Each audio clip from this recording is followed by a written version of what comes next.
22 tahun lagi bakal ada yang menarik nih di Indonesia. Artinya di 2045. Dan katanya bakal jadi momentum yang bersejarah. Masih lama kok udah dipikirin, emang ada apa sih? Kita bahas.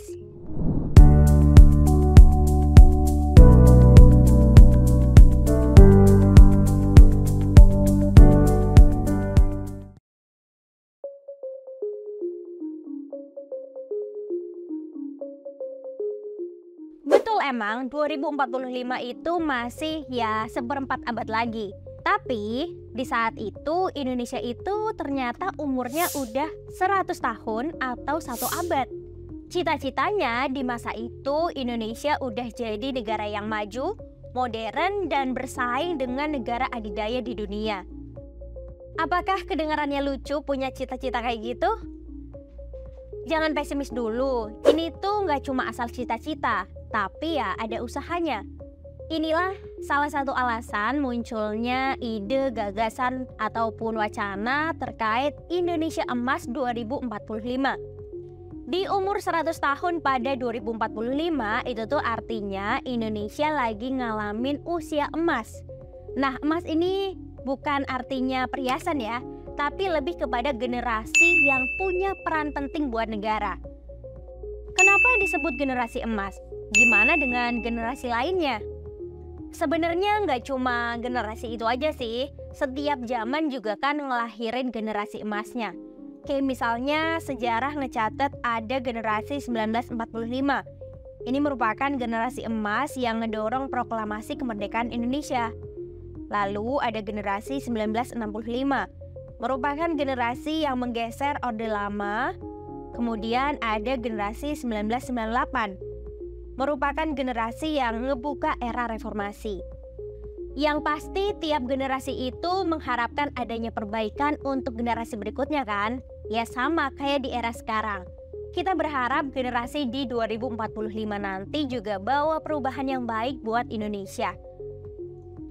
Nggak cuma sekarang aja. Lagian kalau kita ngomongin sejarah ya, penetapan Indonesia Emas itu nggak cuma era sekarang aja. Udah dari 1996 yang lalu. Negara kita waktu itu netepin Indonesia Emas. Nah, pemerintah udah ngusung visi buat ngangkat derajat bangsa Indonesia jadi negara maju dan sejahtera dengan 4 pilar utama, yaitu sumber daya manusia unggul, demokrasi yang matang, pemerintah yang baik, dan keadilan sosial. Nah, di era sekarang dilanjutin visinya sampai ke 2045 nanti. Ide itu terbentuk dalam sebuah rencana program pemerintah dalam jangka yang panjang. Emang perubahan apa aja sih yang diharapin di 2045? Perubahan di 2045 nanti itu menyasar 5 hal. Mulai dari yang pertama, Indonesia diusahain punya pendapatan per kapita setara dengan negara maju. Nah, harapannya bisa punya pendapatan per kapita terbesar kelima di dunia dengan capaian sekitar $30.300 Amerika. Lalu kontribusi PDB maritim mencapai 17,5% dan kontribusi PDB industri pengolahan mencapai 28%. Yang kedua, diharapin kemiskinan di Indonesia bisa menuju 0% atau sekitar 0,5% hingga 0,8%. Dan ketimpangan pendapatan juga bisa berkurang baik antar penduduk maupun antar wilayah. Selanjutnya, sasaran ketiga itu diusahain kepemimpinan Indonesia dan pengaruhnya terhadap dunia internasional bisa meningkat. Yang bisa dilihat dari penguatan diplomasi, budaya, organisasi, hingga Global Power Index yang masuk urutan 15 besar dunia. Nah, yang gak kalah penting, sasaran keempat terkait SDM berkualitas di Indonesia diharapin bisa lebih meningkat secara merata. Salah satunya bisa dilihat dari skor Human Capital Index yang menjadi 0,73%.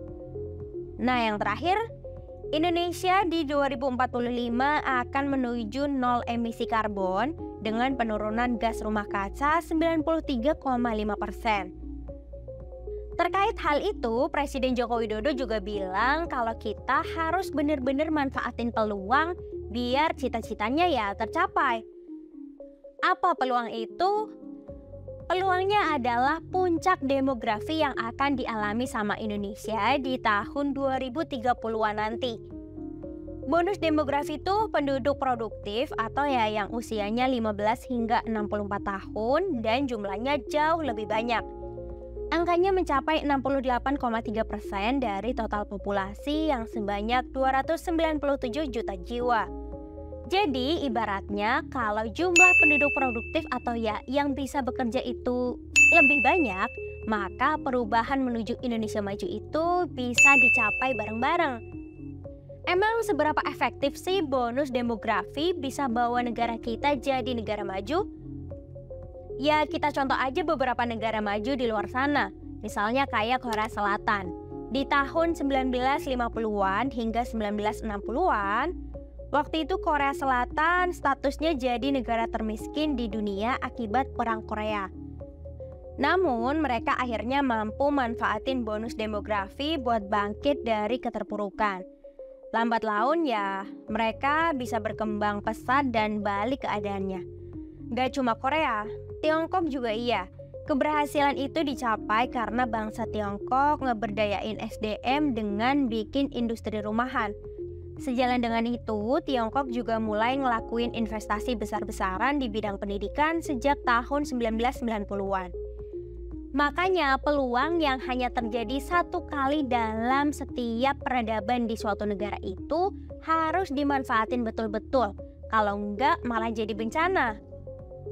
Bisa jadi bencana kalau jumlah penduduk produktif yang banyak itu enggak disertai dengan peningkatan kualitas. Yang ada malah jadi nambah angka pengangguran kan? Makanya diharapin 2045 nanti nggak ada lagi nih orang kebingungan nyari kerjaan. Tapi malah banyak yang ngebuka lowongan pekerjaan. Menurut kalian langkah konkret apa sih yang bisa dilakuin biar bisa bawa Indonesia jadi negara maju di 2045 nanti? Yuk bareng Indonesia Baik, bikin Indonesia jadi lebih baik.